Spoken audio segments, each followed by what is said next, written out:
Hello everyone, स्वागत है एक बार फिर से आप सभी का शिक्षा संकल्प के इस ऑनलाइन यूट्यूब प्लेटफॉर्म पर। कैसे हैं आप सभी दोस्त, एक बार बताएं। उम्मीद करता हूं कि बहुत ही अच्छे होंगे और मेहनत के साथ बीएड एंट्रेंस एग्जाम की तैयारी में लगे होंगे। साथियों, आप सभी को पता है डेली दोपहर को 3 बजे सामान्य ज्ञान की स्पेशल क्लास होती है जो कि बीएड एंट्रेंस एग्जाम के लिए बहुत ही महत्वपूर्ण है। दोस्तों, आज के इस स्पेशल क्लास में हम लोग कवर करने वाले हैं पॉलिटी के 100 क्वेश्चंस को, यानी भारतीय संविधान के 100 महत्वपूर्ण क्वेश्चंस को यहाँ पर कवर किया जाएगा। और इस पीडीएफ में जो है बहुत ही मेहनत करी गई है आप सभी के लिए। एक एक क्वेश्चन को टाइप किया गया है जो परीक्षा के दृष्टिकोण से महत्वपूर्ण है। तो आप लोग पूरे धैर्य के साथ, पूरे पेशेंस के साथ इस पूरी क्लास में बने रहिएगा, तभी आपको इस पीडीएफ का लाभ मिल पाएगा। आइए शुरुआत कर लेते हैं बिना किसी देरी के। यदि आप चैनल पर नए हैं, शिक्षा संकल्प के इस यूट्यूब प्लेटफॉर्म से जरूर जुड़ें। निश्चित रूप से हेल्प मिलेगी आपको। आपकी जब तक परीक्षा नहीं हो जाती तब तक जो है हम आपके साथ बने रहेंगे। चलिए शुरुआत करते हैं। और यहाँ पर पहला क्वेश्चन है, ध्यान रखिएगा। भारतीय संविधान में कुल कितने भाग हैं वर्तमान समय में? वेरी इंपॉर्टेंट क्वेश्चन है, स्टार लगाएं। दोस्तों, अगर बात करें वर्तमान समय की तो वर्तमान समय में कुल 25 भाग हैं। ऑप्शन नंबर बी आपका करेक्ट हो जाएगा। अगर आपसे पूछा जाए कि मूल संविधान में कुल कितने भाग थे, तब आप कहेंगे 22 भाग थे, लेकिन वर्तमान समय में कुल 25 भाग हैं। ध्यान रखिएगा, ठीक है। ऑप्शन नंबर बी करेक्ट होगा। आगे बढ़ते हैं, क्वेश्चन नंबर दूसरा देखिएगा। इस क्लास को करने के लिए आपके पास पेशेंस यानी धैर्य की आवश्यकता होती है। अगर आप लोग पूरे धैर्य के साथ बने रहेंगे, निश्चित रूप से यहाँ से आपको हेल्प मिलेगी। आइए, संविधान के किस भाग में जो है नागरिकता का उल्लेख किया गया है? वेरी इंपॉर्टेंट क्वेश्चन है, स्टार लगा लीजिए दोस्तों इस पर। भारत के संविधान में अगर देखा जाए नागरिकता का उल्लेख, तो भाग 2 में जो है नागरिकता का उल्लेख किया गया है। पहला ऑप्शन आपका यहाँ पर बिल्कुल राइट हो जाएगा। अगर बात करें भाग 3 में, दोस्तों भाग 3 में जो है मौलिक अधिकार का वर्णन किया गया है। अनुच्छेद 12 से 35 में मौलिक अधिकारों को रखा गया है भाग 3 के तहत, ठीक है। अगर आपसे अनुच्छेद पूछे कि मौलिक अधिकारों को किन अनुच्छेद के मध्य रखा गया है, तब आप कहेंगे 12 से 35 अनुच्छेद में जो है मौलिक अधिकारों को रखा गया है। अगर आपसे प्रश्न पूछे कि मौलिक अधिकार को जो है किस भाग में रखा गया है, तब आप कहेंगे भाग 3 के अंतर्गत रखा गया है। बात करें दोस्तों भाग 4 की, तो इसके अंतर्गत जो है राज्य के नीति निर्देशक तत्वों को रखा गया है भाग 4 के अंतर्गत, ठीक है। और भाग 5 की यदि हम बात करें तो संघ सरकार से जुड़े प्रावधान है इसमें, ठीक है, भाग 5 में। चलिए आगे बढ़ते हैं और क्वेश्चन नंबर तीसरा देखिएगा। क्वेश्चन नंबर तीसरा कहता है, संविधान के किस भाग में मौलिक अधिकार का उल्लेख किया गया है? वेरी इंपॉर्टेंट क्वेश्चन, ये भी क्वेश्चन है आपका पेपर में पूछा गया प्रश्न है। मौलिक अधिकार की यदि बात करें दोस्तों, ये आपका भाग 3 के अंतर्गत रखा गया है, ठीक है साथियों। यहाँ पर आप लोग जो है इसको भाग 4 को भाग 3 कर लीजिएगा, ठीक है। भाग 3 के अंतर्गत जो है मौलिक अधिकार को रखा गया है। हमने अभी आपको बताया भाग 3 में 12 से 35 अनुच्छेद के तहत जो है मौलिक अधिकार को रखा गया है। अगर आपसे पूछा जाए कि वर्तमान समय में कुल कितने मौलिक अधिकार हैं, तब आप कहेंगे 6 मौलिक अधिकार हैं। अच्छा, मूल संविधान में कुल कितने मौलिक अधिकार थे, तब आप कहेंगे 7 मौलिक अधिकार थे, लेकिन वर्तमान समय में मौलिक अधिकारों की संख्या 6 हो गई है, ठीक है। मौलिक कर्तव्य की यदि बात करें कि मौलिक कर्तव्य की संख्या कितनी है, तब आप कहेंगे 11 मौलिक कर्तव्य हैं। ध्यान रखिएगा, बेहद इंपॉर्टेंट क्वेश्चन है। तो इस प्रश्न का जो राइट आंसर हो जाएगा भाग 3 होगा। भाग 4 की जगह आप लोग भाग 3 कर लीजिएगा, ठीक है, क्योंकि मौलिक अधिकार भाग 3 के अंतर्गत रखे गए हैं। अगला प्रश्न देखिएगा, क्वेश्चन नंबर 4 यहाँ पर है, आपकी स्क्रीन पर है। भारतीय संविधान के किस भाग में संविधान संशोधन की प्रक्रिया का उल्लेख किया गया है? Very important question. भाग 3, भाग 20, भाग 22, भाग 6। अच्छा, यदि आपको आंसर पता होगा तो आप लोग आंसर भी दे सकते हैं कमेंट बॉक्स में, ठीक है। तो अगर बात करें भारतीय संविधान के किस भाग में संविधान संशोधन की प्रक्रिया का उल्लेख किया गया है, तो भाग 20 में जो है संविधान संशोधन की प्रक्रिया का उल्लेख किया गया है। ऑप्शन नंबर बी बिल्कुल करेक्ट हो जाएगा। ध्यान रखिएगा, अगर दोस्तों आपसे पूछे कि भारतीय संविधान में जो संशोधन की प्रक्रिया है यह किस देश के संविधान से ली गई है, तो आप कहेंगे दक्षिण अफ्रीका के संविधान से संशोधन की प्रक्रिया को अर्जित करी गई है भारतीय संविधान में। ये भी आप लोग ध्यान रखिएगा, इंपॉर्टेंट है। अगला प्रश्न देखें, क्वेश्चन नंबर नेक्स्ट कहता है, भारतीय नागरिकों के मौलिक कर्तव्यों का विवरण संविधान के किस भाग में दिया गया है? ये भी महत्वपूर्ण है। भाग 1 में, भाग 4 क में, भाग 2 में, भाग 4 में। दोस्तों मौलिक कर्तव्य की यदि बात करें, हमने अभी आपको बताया कि मौलिक कर्तव्यों की संख्या कितनी है, ओवरऑल 11 मौलिक कर्तव्य हैं। और यहाँ पर कहता है किस भाग में रखा गया है, तो भाग 4 क के तहत जो है मौलिक कर्तव्य को रखा गया है और मौलिक अधिकार को भाग 3 के तहत रखा गया है। ठीक है, तो यहाँ पर ऑप्शन नंबर बी आपका करेक्ट होगा। अगला प्रश्न देखें, क्वेश्चन नंबर 6 है, यहाँ पर देखिएगा, भारतीय संविधान सभा के अस्थायी अध्यक्ष कौन थे। वेरी इंपॉर्टेंट है, ये प्रश्न पेपर में आ चुका है। चलिएगा, तो भाई एक बार सभी लोग सेशन को लाइक कर दें और शेयर कर दें। आप सभी के लिए मेहनत किया जा रहा है, अच्छा प्रयास किया जा रहा है। आपका कर्तव्य बनता है कि सेशन को एक बार सभी स्टूडेंट लाइक कर दें और शेयर कर दें अपने सभी दोस्तों के पास। यहाँ पर बिल्कुल फ्री में आपको चीज़ें प्रोवाइड की जा रही हैं। चलिएगा, तो भारतीय संविधान सभा की यदि बात करें तो अस्थायी अध्यक्ष कौन थे, ध्यान रखिएगा, डॉक्टर राजेंद्र प्रसाद जो थे ये अस्थायी अध्यक्ष थे। अगर आपसे पूछा जाए कि भारतीय संविधान सभा के अस्थायी अध्यक्ष कौन थे, तब आप बताएंगे डॉक्टर सच्चिदानंद सिन्हा।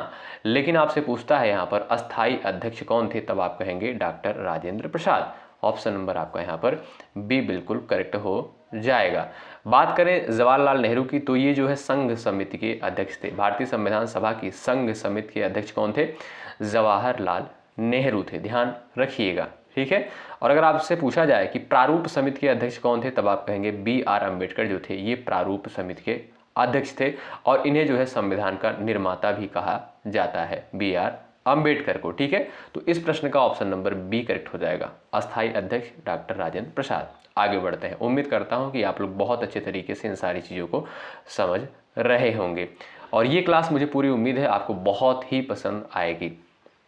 और आप लोग बताइएगा, क्या आपको ज्योग्राफी हो गया, इकोनॉमिक्स हो गया और भी जो सब्जेक्ट पूछे जाते हैं बीएड एंट्रेंस एग्जाम में, उनके भी वीडियो चाहिए, एक बार आप लोग हमें कमेंट बॉक्स में ज़रूर बताएंगे। ठीक है, चलिएगा, क्वेश्चन नंबर 7 यहाँ पर देखेंगे, भारत के संविधान सभा किसके द्वारा गठित की गई थी। साइमन आयोग, क्रिप्स प्रस्ताव, माउंटबेटन योजना, कैबिनेट मिशन योजना के तहत बताएं। भारत के संविधान सभा जो है किसके द्वारा, किस योजना के तहत जो है गठित करी गई थी, ध्यान रखिएगा, कैबिनेट मिशन योजना के तहत जो है गठित करी गई थी भारत की संविधान सभा। ठीक है, ऑप्शन नंबर आपका यहाँ पर 4 बिल्कुल राइट होगा। अगला प्रश्न देखिएगा, संविधान सभा के अस्थायी अध्यक्ष जो है कौन थे। 4 ऑप्शन यहाँ पर दिए गए, हमने अभी आपको बताया कि भारतीय संविधान सभा के अस्थायी अध्यक्ष जो थे डॉक्टर राजेंद्र प्रसाद थे, लेकिन यहाँ पर पूछता अस्थायी अध्यक्ष कौन थे, तब आप कहेंगे डॉक्टर सच्चिदानंद सिन्हा। पहला ऑप्शन दोस्तों बिल्कुल यहाँ पर आपका राइट है। अगला प्रश्न है, क्वेश्चन नंबर नेक्स्ट है, यहाँ पर संविधान सभा की पहली बैठक जो है कब हुई थी। वेरी इंपॉर्टेंट क्वेश्चन है, एग्जाम में आ चुका प्रश्न है दोस्तों। संविधान सभा की जो पहली बैठक हुई थी वो जो है 9 दिसंबर 1946 को जो है संविधान सभा की पहली बैठक होती है। पहला ऑप्शन दोस्तों यहाँ पर बिल्कुल आपका करेक्ट है। अगला प्रश्न है, संविधान सभा के संवैधानिक सलाहकार कौन थे। यहाँ पर 4 विकल्प आपके सामने दिए गए, प्रयास कर सकते हैं आंसर देने के लिए। चलिएगा, आप लोग भी प्रयास कर सकते हैं आंसर देने के लिए। दोस्तों अगर बात करें संवैधानिक सलाहकार की, तो ये चारों ऑप्शन आपके बिल्कुल गलत हैं। तब कौन थे भाई संवैधानिक सलाहकार, ध्यान रखिएगा, बी एन राव। कौन, बी एन राव जो थे, ध्यान रखिएगा, बी एन राव जो थे ये संवैधानिक सलाहकार थे, ध्यान रखिएगा, नोट कर लीजिएगा, महत्वपूर्ण प्रश्न है। अगला प्रश्न आइए देखते हैं, भारतीय संविधान सभा के प्रारूप समिति के अध्यक्ष कौन थे। राजेंद्र प्रसाद, जवाहरलाल नेहरू, बी आर अम्बेडकर, पुरुषोत्तम दास टंडन। प्रयास कर सकते हैं आंसर देने के लिए आप सभी लोग। प्रारूप समिति के जो है अध्यक्ष कौन थे। हमने दोस्तों अभी आपको बताया कि डॉक्टर राजेंद्र प्रसाद जो थे ये अस्थायी अध्यक्ष थे और संघ समिति के अध्यक्ष कौन थे, जवाहरलाल नेहरू। लेकिन बी आर अम्बेडकर जो थे ये जो है प्रारूप समिति के अध्यक्ष थे। तो ऑप्शन नंबर आपका दोस्तों 3 बिल्कुल राइट होगा। अगला प्रश्न है, भारतीय राष्ट्रीय ध्वज के प्रारूप को किस दिन स्वीकार किया गया था। 22 जुलाई 1947, 22 जनवरी 1950, 26 नवंबर 1950, 15 दिसंबर 1946 को आंसर देने का प्रयास कर सकते हैं। भारतीय राष्ट्रीय ध्वज के प्रारूप को किस दिन स्वीकार किया गया था। दोस्तों 22 जुलाई 1947 का ध्यान रखिएगा, 22 जुलाई 1947 को जो है भारतीय संविधान सभा द्वारा राष्ट्रीय ध्वज को अपनाया गया था। पहला ऑप्शन दोस्तों करेक्ट हो जाएगा और स्टार लगाएं, बेहद महत्वपूर्ण क्वेश्चन है। यहाँ पर हर एक प्रश्न को चुन चुन के यहाँ पर टाइप किया गया है, आप सभी को प्रोवाइड किया जा रहा है। ठीक है, ये सारे क्वेश्चन महत्वपूर्ण हैं, ध्यान रखें आप लोग। क्वेश्चन नंबर 13 देखिएगा, भारतीय संविधान सभा में महिला सदस्यों की कुल संख्या कितनी थी? 10, 12, 13 और यहाँ पर है आपका 15। दोस्तों, भारतीय संविधान सभा में महिला सदस्यों की जो संख्या थी वो थी 15 और इन महिलाओं ने जो है भारतीय संविधान के निर्माण में अहम योगदान दिया था। ऑप्शन नंबर आपका 4 बिल्कुल राइट हो जाएगा। 15 महिलाएं थी भारतीय संविधान सभा में। अगला प्रश्न देखें, भारतीय संविधान का निर्माता जो है किसे माना जाता है? हमने आपको स्टार्टिंग में ही बता दिया था कि भारतीय संविधान का निर्माता डॉक्टर BR अम्बेडकर को माना जाता है। ऑप्शन नंबर पहला बिल्कुल राइट है। अगला प्रश्न देखें, क्वेश्चन नंबर नेक्स्ट यहाँ पर कहता है कि भारतीय संविधान के किस भाग को उसकी आत्मा की संज्ञा प्रदान की गई है? प्रस्तावना, मौलिक अधिकार, राज्य के नीति निर्देशक तत्व, संविधान के सभी अनुच्छेद। बता सकते हैं आप लोग। चलिएगा, प्रयास कर सकते हैं आप लोग भी आंसर देने के लिए। भारतीय संविधान के किस भाग को उसकी आत्मा की संज्ञा प्रदान की गई है? दोस्तों, प्रस्तावना को जो है भारतीय संविधान की आत्मा कहा जाता है। पहला ऑप्शन आपका यहाँ पर करेक्ट हो जाएगा। मौलिक अधिकार कितने हमने आपको बता दिया है। मौलिक अधिकार भाग 3 में वर्णित हैं और अनुच्छेद 12 से 35 में। ठीक है, और राज्य के नीति निर्देशक तत्व की बात करें तो ये आपका भाग 4 में वर्णित है, 36 से 51 अनुच्छेद में। अगला प्रश्न देखें, भारत का संविधान पूर्ण रूप से तैयार हुआ? बता सकते हैं आप लोग, भारत का संविधान जो है पूर्ण रूप से तैयार हुआ। चलिएगा, प्रयास कर सकते हैं। दोस्तों, 26 नवंबर 1949 को जो है भारतीय संविधान पूर्ण रूप से बनकर तैयार हुआ। 26 नवंबर 1949 को। ऑप्शन आपका थर्ड बिल्कुल राइट हो जाएगा। अच्छा, 26 नवंबर को ही संविधान दिवस के रूप में दोस्तों मनाया जाता है, ये भी आप लोग ध्यान रखिएगा। भारतीय संविधान को अंगीकार कब किया गया, या कह सकते हैं अपनाया कब गया? अपनाया कब गया? भारतीय संविधान को अंगीकार कब किया गया, या कह सकते हैं अपनाया कब गया? तब आप कहेंगे 26 नवंबर 1949 को जो है भारतीय संविधान को अपनाया गया था संविधान सभा के द्वारा। पहला ऑप्शन दोस्तों यहाँ पर बिल्कुल राइट हो जाएगा और इसीलिए 26 नवंबर को ही संविधान दिवस के रूप में मनाते हैं। अगला क्वेश्चन देखें, क्वेश्चन नंबर नेक्स्ट यहाँ पर है, भारतीय संविधान का 42वां संविधान संशोधन अधिनियम 1976 में संविधान की प्रस्तावना में निम्नलिखित में से किसे शामिल किया गया था? लोकतंत्रात्मक, गणराज्य, पंथ निरपेक्ष, संपूर्ण प्रभुत्व संपन्न। बता सकते हैं आप लोग।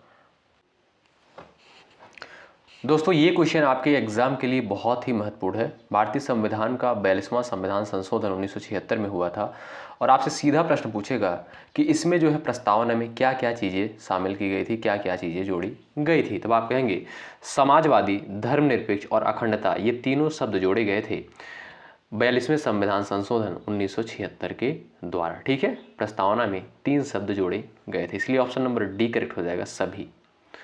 अगला प्रश्न देखें, विश्व का सबसे बड़ा लिखित एवं सर्वाधिक व्यापक संविधान किस देश का है? ब्रिटेन का, भारत का, कनाडा का, दक्षिण अफ्रीका का। दोस्तों, अगर बात करें तो लिखित संविधान की जो कि सबसे बड़ा है और व्यापक है वो है अपने भारत देश का।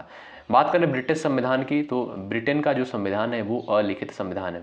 कभी कभी प्रश्न पूछता है कि अलिखित संविधान किस देश का है, तब उसमें ऑप्शन आपके उसमें 4 ऑप्शन दिया रहेगा, अमेरिका दिया रहेगा, भारत दिया रहेगा, ब्रिटेन दिया रहेगा, इनमें से कोई नहीं। तब आप कहेंगे ब्रिटेन का जो संविधान होता है वो अलिखित संविधान की श्रेणी में आता है। ठीक है भाई।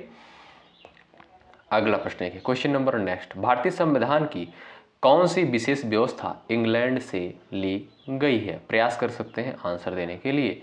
भारतीय संविधान की कौन सी विशेष व्यवस्था जो है इंग्लैंड के संविधान से ली गई है? दोस्तों, संसदीय शासन प्रणाली जो है ये आपका इंग्लैंड के संविधान से, या कह सकते हैं ब्रिटेन के संविधान से ली गई है, संसदीय शासन व्यवस्था जो है। अगला प्रश्न देखिएगा, यानी वर्तमान समय में जो संसदीय शासन व्यवस्था चल रही है भारत में, ये जो है सबसे पहले कहाँ पर ये चीज़ें जो है आपसे सीधे प्रश्न पूछेगा कि जो संसदीय शासन प्रणाली वर्तमान समय में भारत में चल रही है कहाँ से लिया गया है ये प्रावधान? तब आप कहेंगे ब्रिटेन के संविधान से लिया गया है संसदीय संबंधी शासन प्रणाली को। अगला प्रश्न देखें, क्वेश्चन नंबर 21, भारतीय संविधान के समवर्ती सूची की अवधारणा कहाँ से ली गई है? प्रयास कर सकते हैं आप लोग आंसर देने के लिए। भारतीय संविधान की समवर्ती सूची की अवधारणा कहाँ से ली गई है? कनाडा से, ऑस्ट्रेलिया से, ब्रिटेन से और यहाँ पर दिया है आपका यूएसए से। ध्यान रखिएगा दोस्तों, समवर्ती सूची की अवधारणा जो है ये आपका ऑस्ट्रेलिया के संविधान से ली गई है। अगला पॉइंट देखिएगा, भारतीय संविधान के राज्य के नीति निर्देशक तत्व किस देश के संविधान से लिए गए हैं? मोस्ट इंपॉर्टेंट है, एग्जाम में आ चुका है प्रश्न। आपसे सीधा प्रश्न पूछता है कि राज्य के नीति निर्देशक तत्व जो है किस संविधान से लिए गए हैं, किस देश के संविधान से लिए गए हैं, तब आप कहेंगे आयरलैंड के संविधान से जो है राज्य के नीति निर्देशक तत्व को ग्रहण किया गया है। अगला क्वेश्चन देखिए, भारतीय संविधान की प्रस्तावना किस देश के संविधान से ली गई है? आप लोग प्रयास यहाँ पर कर सकते हैं आंसर देने के लिए। भारतीय संविधान की प्रस्तावना किस देश के संविधान से ली गई है? चलिएगा एक बार आप लोग भी प्रयास करें आंसर देने के लिए, आपको कुछ समय दिया जा रहा है। दोस्तों ये जो है आपका अमेरिका के संविधान से प्रेरित है। ठीक है, ऑप्शन नंबर आपका थर्ड बिल्कुल राइट हो जाएगा। प्रस्तावना जो है अमेरिका के संविधान से ग्रहण करी गई है। अगला प्रश्न देखें, वर्तमान में भारतीय संविधान में कुल कितनी अनुसूचियां हैं? वेरी इंपॉर्टेंट क्वेश्चन है। हमने कई बार आपको बताया है कि मूल संविधान में कुल कितनी अनुसूचियां थी, तब आप कहेंगे 8 अनुसूचियां थीं, लेकिन वर्तमान समय में दोस्तों कुल 12 अनुसूचियां हैं भारतीय संविधान में। महत्वपूर्ण है। अगला क्वेश्चन देख लीजिएगा, भारतीय संविधान की 8वीं अनुसूची का संबंध जो है किससे है? आप लोग प्रयास कर सकते हैं आंसर देने के लिए। संघ, राज्य और समवर्ती सूची से भाषाओं के साथ दल बदल के आधार पर अयोग्य घोषित करने के साथ राज्यसभा के सीटों के आवंटन के साथ। अगर आपसे पूछे कि 8वीं अनुसूची का संबंध किससे है, तब आप सीधे कहेंगे भाषाओं से संबंधित है। ऑप्शन नंबर आपका बी यहाँ पर बिल्कुल करेक्ट हो जाएगा। बेहद इंपॉर्टेंट क्वेश्चन है 8वीं अनुसूची, प्रश्न पूछता है पेपर में। अगला प्रश्न कहता है कि भारतीय संविधान की किस अनुसूची में पंचायती राज संस्थाओं का प्रावधान किया गया है? आप लोग यहाँ पर भी प्रयास कर सकते हैं आंसर देने के लिए। चलिएगा, भारतीय संविधान की किस अनुसूची में पंचायती राज संस्थाओं का प्रावधान किया गया है? 10वीं अनुसूची, 11वीं अनुसूची, 9वीं अनुसूची और यहाँ पर दिया है आपका 12वीं अनुसूची। तो आपका राइट आंसर हो जाएगा 11वीं अनुसूची। ऑप्शन नंबर बी करेक्ट हो जाएगा। 11वीं अनुसूची के अंतर्गत जो है पंचायती राज संस्थाओं का प्रावधान है। अगला प्रश्न देखें, भारतीय संविधान की 10वीं अनुसूची जो है किससे संबंधित है? चलिए भाई एक बार आप सभी लोग प्रयास कर लें, भारतीय संविधान की 10वीं अनुसूची जो है किससे संबंधित है? अच्छा भाई, लाइक की संख्या ही बताएगी क्या आपको ये क्लास पसंद आ रही है कि नहीं आ रही है। अगर आप लोग भर के लाइक करेंगे तब नेक्स्ट वीडियो आपको मिलेगी। जियोग्राफी हो गया, पॉलिटी हो गया, पॉलिटी तो दिया जा रहा है, जियोग्राफी हो गया, इकोनॉमिक्स हो गया, हिस्ट्री हो गया, अभी बहुत सारी चीज़ें आपको देनी है और हर एक सेगमेंट का महत्वपूर्ण प्रश्न आपको देना है। इसलिए आपको ज़्यादा से ज़्यादा संख्या में सेशन को शेयर करें और लाइक करें और कमेंट करके अपना रिव्यू ज़रूर बताएं। इससे हमें मोटिवेशन मिलता है, आपके लिए बेहतर करने का प्रयास जो है हमेशा चलता रहता है। तो भारतीय संविधान की 10वीं अनुसूची जो है ये आपका दल बदल कानून से संबंधित है। ऑप्शन नंबर दोस्तों पहला बिल्कुल करेक्ट हो जाएगा। अगला प्रश्न देखिए, नेक्स्ट क्वेश्चन है, संविधान के अनुच्छेद 1 में भारत को क्या कहा गया है? परिसंघ, महासंघ, राज्यों का संघ, परिसंघ प्रबल एकात्मक आधार के साथ। दोस्तों आर्टिकल 1 में यानी अनुच्छेद 1 में जो है भारत को राज्यों का संघ कहा गया है। ऑप्शन थर्ड बिल्कुल यहाँ पर करेक्ट हो जाएगा। अगला प्रश्न देखें, क्वेश्चन नंबर 29, भारतीय संविधान के किन अनुच्छेदों में नागरिकता संबंधी प्रावधान किया गया है? नागरिकता संबंधी प्रावधान जो है भारतीय संविधान के किस अनुच्छेद के तहत किया गया है? आप लोग यहाँ भी आंसर देने का प्रयास कर सकते हैं। दोस्तों अनुच्छेद 5 से 11 में, ध्यान रखिएगा, अनुच्छेद 5 से 11 में जो है नागरिकता संबंधी प्रावधान किया गया है और भाग 2 में, ठीक है, भाग 2 के तहत जो है और अनुच्छेद 5 से 11 में इसका वर्णन किया गया है नागरिकता का। हमने स्टार्टिंग में ही आपको बता दिया था। और 12 से 35 में जो है आपका क्या है? मौलिक अधिकार है, भाग 3 में, ठीक है, भाग 3 में अनुच्छेद 12 से 35 में मौलिक अधिकार है। और 36 से 51 में क्या है? राज्य के नीति निर्देशक तत्व 36 से 51 में है और कितने? भाग 4 में। ठीक है भाई, अगला प्रश्न आप लोग देख लीजिएगा, क्वेश्चन नंबर 30 आपकी स्क्रीन पर है। निम्नलिखित में से कौन सा अनुच्छेद मौलिक अधिकार से संबंधित है? बेसिक सा क्वेश्चन है, हमने अभी आपको बताया कि मौलिक अधिकार जो है 12 से 35 के तहत आता है। पहला ऑप्शन आपका करेक्ट हो जाएगा। यदि आप लोग इस वीडियो को 2 से 3 बार देख लेते हैं आपको कोई भी दिक्कत नहीं होगी। अगला प्रश्न देखें, क्वेश्चन नंबर 31, भारतीय संविधान के किस अनुच्छेद में प्रेस की स्वतंत्रता दी गई है? प्रयास कर सकते हैं आंसर देने के लिए। किस अनुच्छेद में जो है प्रेस की स्वतंत्रता दी गई है? 14 में, 25 में, 21 में और यहाँ पर दिया है आपका 19 में। दोस्तों ध्यान रखिएगा, अनुच्छेद 19A के तहत, यानी अनुच्छेद 19A के तहत जो है प्रेस की स्वतंत्रता दी गई है भारतीय संविधान के द्वारा। विकल्प दोस्तों आपका यहाँ पर 4 बिल्कुल करेक्ट हो जाएगा। आइए अगला क्वेश्चन यहाँ पर देखेंगे। क्वेश्चन नंबर 32 आपकी स्क्रीन पर है और कहता है कि भारतीय संविधान के किस अनुच्छेद के अंतर्गत भाषण एवं अभिव्यक्ति की स्वतंत्रता के अधिकार की गारंटी दी गई है? अनुच्छेद 19, 20 है और यहाँ पर 21 है और यहाँ पर जो है आपका 22 से दिया गया है। तो आपसे सीधा प्रश्न पूछेगा कि भाषण एवं अभिव्यक्ति की आज़ादी जो है किस अनुच्छेद में है, तब आप कहेंगे अनुच्छेद 19 के तहत। ऑप्शन नंबर आपका पहला बिल्कुल यहाँ पर दोस्तों राइट हो जाएगा भाई, ठीक है। और यहाँ पर अगला प्रश्न देखेंगे, क्वेश्चन नंबर 33, 42वें संविधान संशोधन द्वारा संविधान के किस अनुच्छेद में मौलिक कर्तव्य को जोड़ा गया था? स्टार लगाएं, ये क्वेश्चन पेपर में आ चुका है और कई परीक्षाओं में पूछा गया है। 42वें संविधान संशोधन द्वारा संविधान के किस अनुच्छेद में मौलिक कर्तव्य को जोड़ा गया है? दोस्तों हमने अभी आपको बताया कि मौलिक कर्तव्य की संख्या कितनी है, 11 मौलिक कर्तव्य हैं और अनुच्छेद 51A के तहत जो है मौलिक कर्तव्यों को रखा गया है, ध्यान रखिएगा। अगला पॉइंट देख लीजिए भाई, क्वेश्चन नंबर नेक्स्ट आपकी स्क्रीन पर है और यहाँ पर आपसे कहता है कि भारत के संविधान का निम्नलिखित में से कौन सा अनुच्छेद समान नागरिक संहिता से संबंधित है? ये भी प्रश्न पेपर में आ चुका है। चलिएगा, कौन सा अनुच्छेद जो है समान नागरिक संहिता से संबंधित है? यहाँ पर देखिएगा अनुच्छेद 44, 46 और यहाँ पर 45, यहाँ पर 42 दिया गया है। दोस्तों अनुच्छेद 44 जो है समान नागरिक संहिता से संबंधित है। पहला ऑप्शन दोस्तों यहाँ पर बिल्कुल राइट हो जाएगा। आइए अगला क्वेश्चन यहाँ पर देखते हैं। नेक्स्ट क्वेश्चन आपके स्क्रीन पर है, भारतीय संविधान के किस अनुच्छेद में अनुसूचित जातियों और अनुसूचित जनजातियों के लिए आरक्षण का प्रावधान किया गया है? 365 में, 75 में, 15 में और यहाँ पर दिया है आपका 335 में। प्रयास कर सकते हैं आंसर देने के लिए आप लोग। साथियों ऑप्शन नंबर आपका यहाँ पर डी बिल्कुल करेक्ट हो जाएगा। अनुच्छेद 335 के तहत जो है अनुसूचित जातियों और अनुसूचित जनजातियों का आरक्षण का प्रावधान किया गया है। अगला पॉइंट यहाँ पर देखिएगा, भारतीय संविधान का कौन सा अनुच्छेद जो है धर्म, वंश, जाति, लिंग, स्थान के आधार पर भेदभाव पर रोक लगाता है?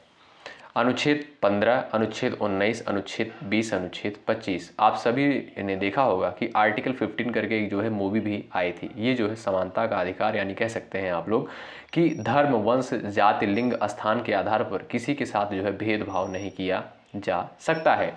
अनुच्छेद 15 से संबंधित है। ऑप्शन नंबर आपका ए बिल्कुल यहाँ पर करेक्ट है और बहुत ही महत्वपूर्ण अनुच्छेद है, इसको भी आप लोग ध्यान रखिएगा। अगला प्रश्न यहाँ पर देखेंगे, कहता है कि आंध्र प्रदेश एक भाषाई राज्य के रूप में गठित कब किया गया? 4 ऑप्शंस आपके सामने दिए गए हैं। तो 1 अक्टूबर 1956 को, 1 नवंबर जो है 1956 को, ध्यान रखिएगा 1 नवंबर 1956 को जो है आंध्र प्रदेश को एक भाषाई राज्य के रूप में गठित किया गया। कब? 1 नवंबर 1956 को। ऑप्शन नंबर 3 बिल्कुल करेक्ट हो जाएगा। अगला क्वेश्चन देखें, भारतीय संविधान के कौन से अनुच्छेद नागरिकता से संबंधित हैं? हमने अभी आपको बताया कि अनुच्छेद 5 से 11 जो है ये आपका नागरिकता से संबंधित है। पहला ऑप्शन दोस्तों बिल्कुल आपका यहाँ पर करेक्ट हो जाएगा। अगला प्रश्न देखिए, नेक्स्ट क्वेश्चन आपका है, वर्तमान समय में मौलिक अधिकारों की संख्या कुल कितनी है? वर्तमान समय में मौलिक अधिकारों की संख्या कुल कितनी है? देखा जाए तो 6 मौलिक अधिकार हैं, लेकिन मूल संविधान में कितने मौलिक अधिकार थे? तब आप कहेंगे 7 मौलिक अधिकार थे। अगला प्रश्न देखिएगा, निम्नलिखित में से कौन सा मौलिक अधिकार नहीं है? समानता का अधिकार, स्वतंत्रता का अधिकार, संवैधानिक उपचारों का अधिकार। बहुत महत्वपूर्ण क्वेश्चन है दोस्तों। आप सभी को पता है कि संपत्ति का अधिकार जो है अब मौलिक अधिकार नहीं रहा है, इसको जो है कानूनी अधिकार बना दिया गया है। इसलिए ऑप्शन नंबर आपका बी बिल्कुल करेक्ट हो जाएगा। संपत्ति का अधिकार जो है ये मौलिक अधिकार की श्रेणी में नहीं आता है, अब इसे जो है वैधानिक अधिकार की श्रेणी में रखा गया है। अगला प्रश्न देखिए, क्वेश्चन नंबर नेक्स्ट है, भारतीय संविधान के राज्य के नीति निर्देशक तत्व ग्रहण किए गए हैं। कहाँ से? ब्रिटेन से, आयरलैंड से, पूर्व सोवियत संघ यानी रूस से, फ्रांस से। प्रयास कर सकते हैं आंसर देने के लिए।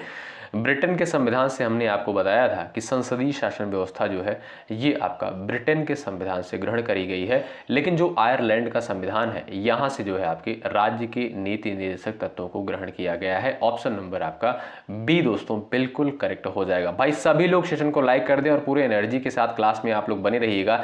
यहाँ पर 40 प्रश्न कंप्लीट हो गए हैं, अभी 60 प्रश्न बाकी है। आप लोग 2 बार में इस वीडियो को देखिएगा, लेकिन जरूर देखिएगा। अगला प्रश्न देखिएगा, क्वेश्चन नंबर नेक्स्ट आपकी स्क्रीन पर है 42। भारतीय संविधान के किस अनुच्छेद में राज्य के नीति निर्देशक तत्वों का उल्लेख किया गया है? दोस्तों भारतीय संविधान के अनुच्छेद 36 से 51 में जो है राज्य के नीति निर्देशक तत्वों का उल्लेख किया गया है भाग 4 के तहत। ठीक है, अगला प्रश्न देखिएगा, राज्य के नीति निर्देशक तत्वों का उल्लेख जो है भारतीय संविधान के किस भाग में किया गया है? हमने अभी आपको बताया कि भाग 4 में जो है किया गया है अनुच्छेद 36 से 51 के तहत। ठीक है, अनुच्छेद 36 से 51 के तहत राज्य के नीति निर्देशक तत्वों को रखा गया है भाग 4 के तहत। अगला प्रश्न देखें, भारतीय संविधान के मूल कर्तव्यों को शामिल करने का विचार किस देश के संविधान से लिया गया है? इसका भी आंसर आप लोग दे सकते हैं। चलिएगा, भारतीय संविधान के मूल कर्तव्यों को शामिल करने का विचार किस देश के संविधान से लिया गया है? आयरलैंड, ऑस्ट्रेलिया, ब्रिटेन और यहां पर दिया आपका पूर्व सोवियत संघ। तो इस प्रश्न का आपका राइट आंसर जो हो जाएगा पूर्व सोवियत संघ यानी रूस। ठीक है, तो मूल कर्तव्य को शामिल करने का विचार जो है किस देश के संविधान से लिया गया है? ये पूर्व सोवियत संघ से लिया गया है ये विचार। अगला प्रश्न देखिएगा, निम्नलिखित में से किस समिति ने मौलिक कर्तव्य को शामिल करने की अनुशंसा की थी? बहुत महत्वपूर्ण है। बलवंत राय मेहता समिति, राधाकृष्णन समिति, स्वर्ण सिंह समिति, इनमें से कोई नहीं। स्वर्ण सिंह समिति, ऑप्शन नंबर आपका थर्ड बिल्कुल करेक्ट हो जाएगा। इनकी अनुशंसा पर यानी स्वर्ण सिंह समिति की अनुशंसा पर मौलिक कर्तव्य को शामिल किया गया था। अगला क्वेश्चन देखें, भारत के संविधान का कौन सा भाग जो है मौलिक कर्तव्य को दर्शाता है? 4 विकल्प आपके सामने हैं। मौलिक कर्तव्य को जो है कौन सा भाग दर्शाता है? भाग 4 का जो है ये आपका मौलिक कर्तव्य को दर्शाता है। अगला प्रश्न देखिए, भारतीय संसद के जो है दोस्तों कितने अंग हैं? बहुत महत्वपूर्ण क्वेश्चन है, एग्जाम में पूछा गया प्रश्न है। तो भारतीय संविधान यहाँ पर देखिएगा, भारतीय संसद के कुल कितने अंग हैं? तब आप कहेंगे 3 अंग हैं। कौन कौन से हैं? ध्यान रखिएगा, आपका हो गया लोकसभा, राज्यसभा और राष्ट्रपति। क्या संसद के 3 अंग हैं? कौन कौन से हैं? लोकसभा है, राज्यसभा है और है आपका एक राष्ट्रपति। ठीक है, 3 अंग होते हैं। और दोस्तों राज्यसभा को जो है उच्च सदन कहा जाता है, लोकसभा को निम्न सदन कहते हैं। ये भी आप लोग ध्यान रखिएगा। अगला पॉइंट देखिएगा, एक कॉपी ले लीजिएगा और एक पेन ले लीजिएगा, तब इस क्लास को आप लोग करिएगा एक बार और। ठीक है, भारत की संसद मुख्यतः किस मॉडल पर आधारित है? आंसर यहाँ पर दे सकते हैं आप लोग। भारत की संसद जो है मुख्यतः किस मॉडल पर आधारित है? तो ब्रिटिश पार्लियामेंट के पर आधारित है। ऑप्शन नंबर बी बिल्कुल करेक्ट हो जाएगा। ठीक है भाई, ऑप्शन नंबर बी बिल्कुल राइट है। अगला प्रश्न यहाँ पर देखिएगा, भारत में कार्यपालिका का अध्यक्ष कौन होता है? राष्ट्रपति, प्रधानमंत्री, विरोधी दल का नेता, भारत सरकार का मुख्य सचिव। दोस्तों ध्यान रखिएगा, भारत में जो कार्यपालिका का अध्यक्ष होता है वो होता है आपका प्रधानमंत्री। ऑप्शन नंबर यहाँ पर बी बिल्कुल राइट है। अगला प्रश्न यहाँ पर देखिए, भारतीय संविधान के अनुसार देश का प्रथम नागरिक जो है कौन होता है? राष्ट्रपति, उपराष्ट्रपति, लोकसभा अध्यक्ष, प्रधानमंत्री। तो अगर बात करें तो भारतीय संविधान के अनुसार इस देश का जो है प्रथम नागरिक वो होता है आपका राष्ट्रपति। पहला विकल्प आपका राइट है। अगला प्रश्न देखिए, भारतीय सशस्त्र सेनाओं का सर्वोच्च कमांडर जो है कौन होता है? राष्ट्रपति, थल सेना अध्यक्ष, उपराष्ट्रपति, फील्ड मार्शल। भारतीय सशस्त्र सेनाओं का सर्वोच्च कमांडर जो होता है वो है आपका दोस्तों राष्ट्रपति। पहला ऑप्शन यहाँ पर बिल्कुल आपका करेक्ट है। अगला क्वेश्चन देखिएगा, भारत के राष्ट्रपति निर्वाचित होने के पात्र बनने के लिए किसी व्यक्ति की आयु पूर्ण होनी चाहिए? 21 वर्ष, 25 वर्ष, 30 वर्ष, 35 वर्ष। प्रयास कर सकते हैं आप लोग। चलिएगा, आप लोग प्रयास कर सकते हैं आंसर देने के लिए। तो आपका यहाँ पर विकल्प जो है 4 बिल्कुल राइट हो जाएगा। 35 वर्ष आयु जो है पूरी होनी चाहिए राष्ट्रपति पद पर निर्वाचित होने के लिए। अगला प्रश्न है, भारतीय राष्ट्रपति को संसद के अवकाश के समय अध्यादेश लागू करने का अधिकार जो है देता है 123, 32, 12 और यहाँ पर 213 अनुच्छेद दिया है। भारतीय राष्ट्रपति को संसद के अवकाश के समय अध्यादेश लागू करने का अधिकार देता है अनुच्छेद 123। ऑप्शन नंबर ए करेक्ट है। अगला प्रश्न देखिएगा, निम्नलिखित में से किसे महाभियोग की प्रक्रिया द्वारा हटाया जा सकता है? प्रधानमंत्री, राज्यपाल, मुख्यमंत्री और राष्ट्रपति। दोस्तों राष्ट्रपति को जो है महाभियोग की प्रक्रिया द्वारा हटाया जा सकता है। ऑप्शन 4 आपका राइट हो जाएगा। अगला प्रश्न है कि भारत के उपराष्ट्रपति को कितने वर्षों की अवधि के लिए चुना जाता है? 5 वर्ष, 6 वर्ष, 2 वर्ष और यहाँ पर दिया है आपका 3 वर्ष। दोस्तों 5 वर्ष के लिए पहला ऑप्शन दोस्तों यहाँ पर बिल्कुल करेक्ट हो जाएगा। उपराष्ट्रपति को जो है 5 वर्ष के लिए चुना जाता है। अगला प्रश्न है, उपराष्ट्रपति अपना त्यागपत्र जो है किसे संबोधित कर सकता है? राष्ट्रपति को, प्रधानमंत्री को, मुख्य न्यायाधीश को, इनमें से कोई नहीं। उपराष्ट्रपति जो है, बताएंगे आप लोग, उपराष्ट्रपति अपना त्यागपत्र जो है किसे संबोधित कर सकता है? चलिए भाई, आपका राष्ट्रपति जो है बिल्कुल राइट आंसर हो जाएगा। विकल्प ए करेक्ट हो जाएगा। उपराष्ट्रपति जो है अपना त्यागपत्र राष्ट्रपति को संबोधित कर सकता है। अगला प्रश्न यहाँ पर देखें, राज्यसभा की बैठकों का सभापतित्व कौन करता है? राष्ट्रपति, उपराष्ट्रपति, प्रधानमंत्री और यहाँ पर दिया है आपका स्पीकर। दोस्तों भारत का जो उपराष्ट्रपति होता है वो राज्यसभा का पदेन सभापति होता है, इसलिए ऑप्शन नंबर आपका बी करेक्ट हो जाएगा। राज्यसभा की बैठकों का सभापतित्व कौन करता है? वो है आपका उपराष्ट्रपति। ऑप्शन नंबर सेकंड बिल्कुल राइट हो जाएगा। अगला प्रश्न है, भारतीय संसद का उच्च सदन जो है किसे कहा जाता है? हमने अभी आपको बताया है कि भारतीय संसद का जो उच्च सदन होता है वो है आपकी राज्यसभा, और जो निम्न सदन होता है वो है आपका कौन सा? वो है आपकी लोकसभा। तो ऑप्शन नंबर ए बिल्कुल राइट हो जाएगा।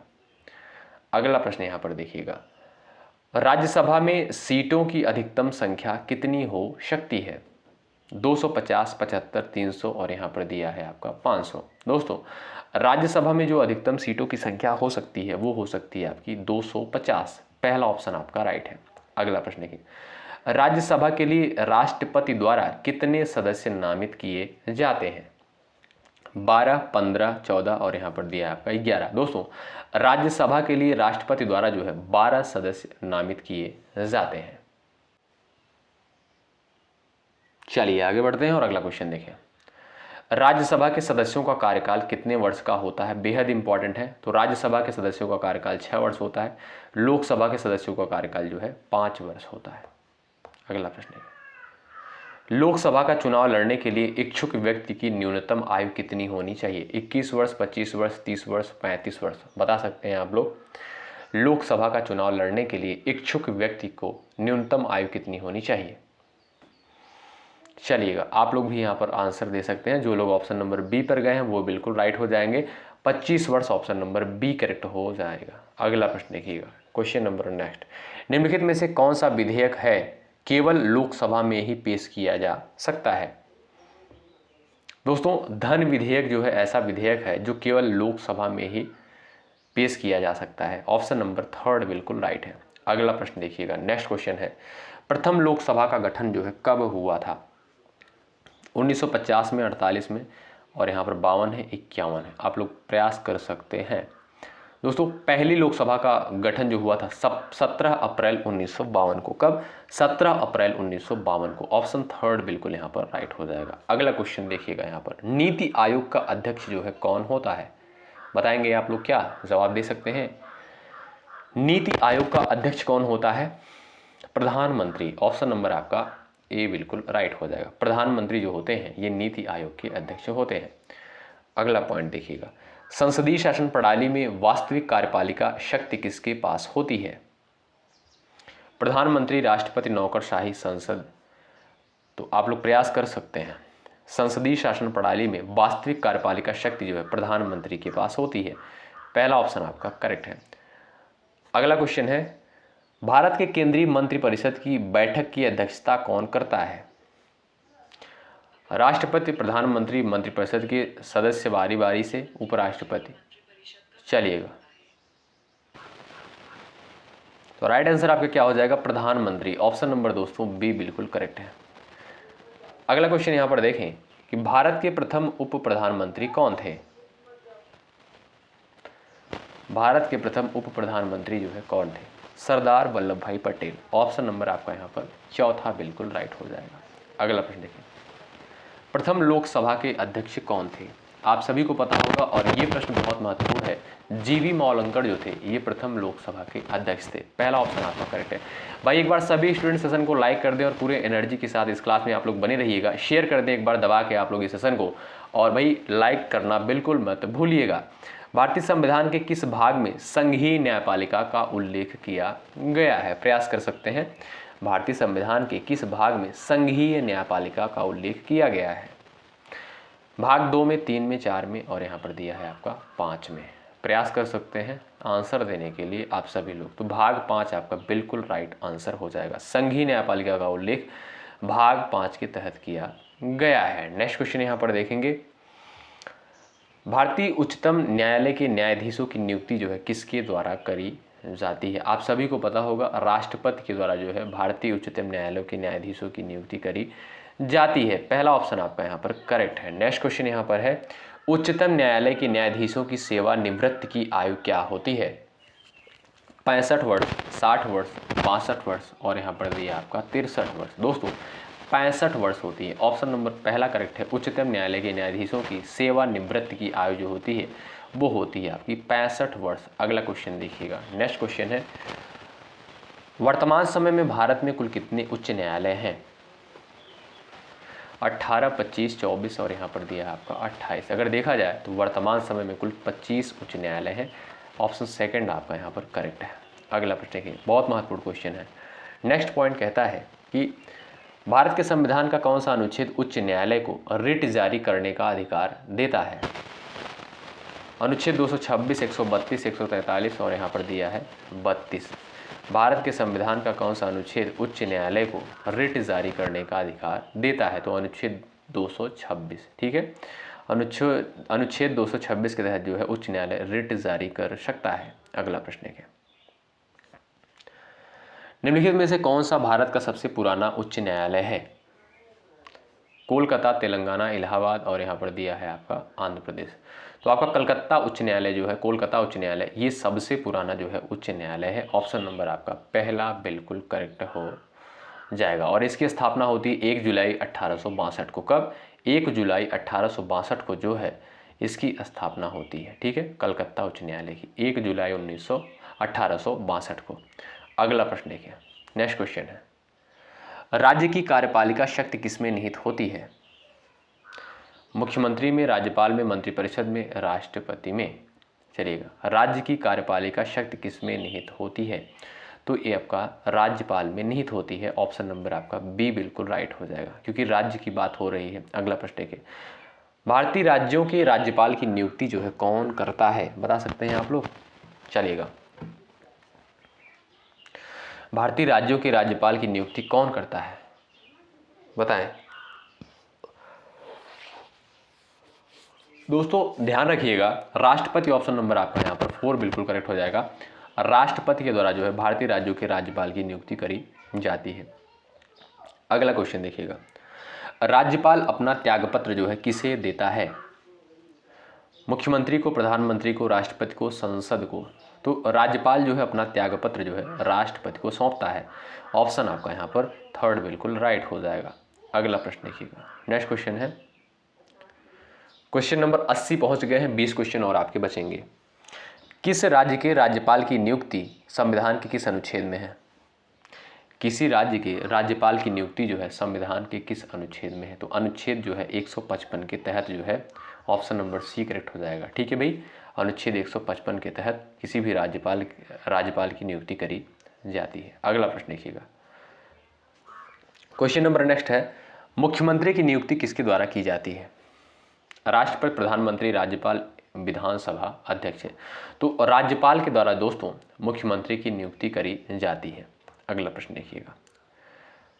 नेक्स्ट क्वेश्चन है, भारतीय संविधान के किस अनुच्छेद में मुख्यमंत्री के कार्यों को परिभाषित किया गया है? प्रयास कर सकते हैं।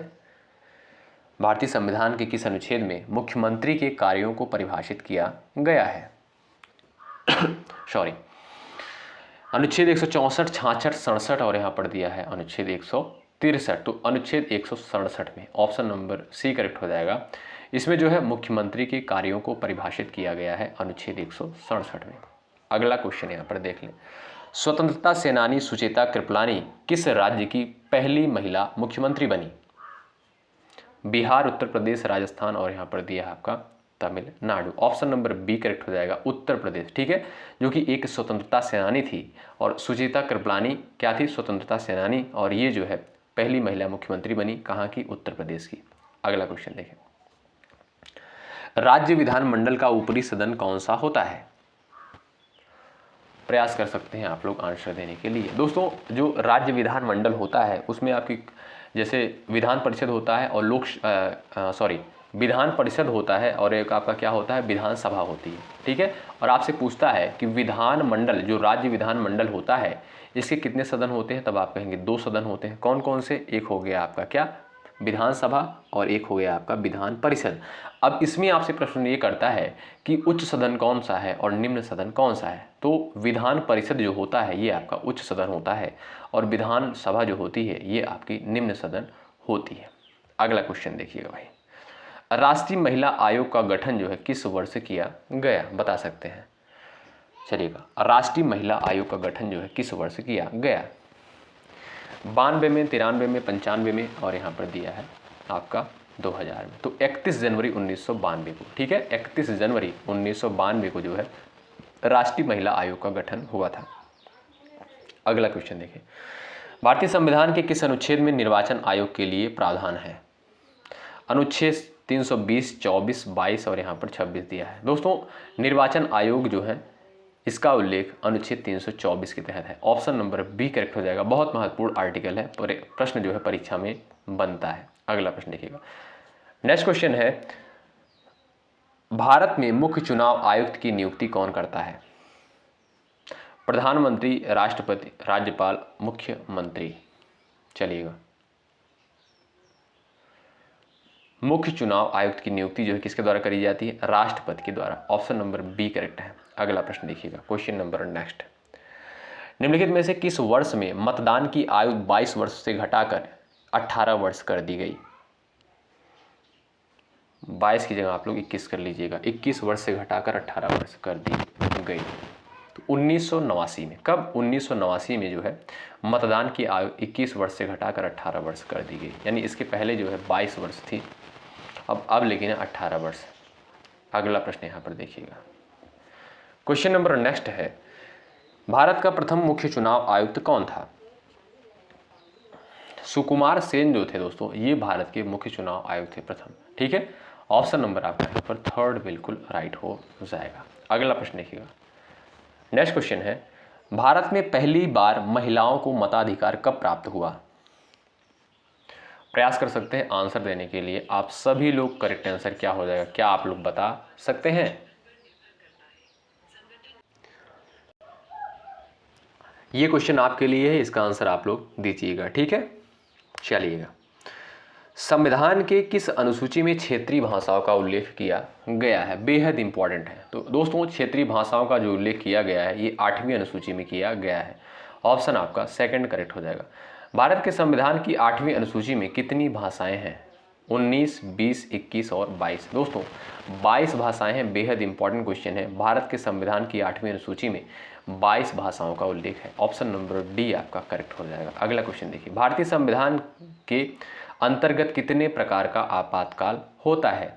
चलिएगा, राष्ट्रीय आपात, वित्तीय आपात और राष्ट्रपति शासन, यानी 3 प्रकार का। ऑप्शन नंबर आपका यहाँ पर थर्ड बिल्कुल करेक्ट हो जाएगा, सेकंड बिल्कुल करेक्ट हो जाएगा आपका। ठीक है भाई, अगला क्वेश्चन देखिएगा, क्वेश्चन नंबर नेक्स्ट आपकी स्क्रीन पर है। क्वेश्चन नंबर नेक्स्ट कहता है कि संविधान के किस अनुच्छेद के तहत राष्ट्रीय आपातकाल की घोषणा राष्ट्रपति करता है?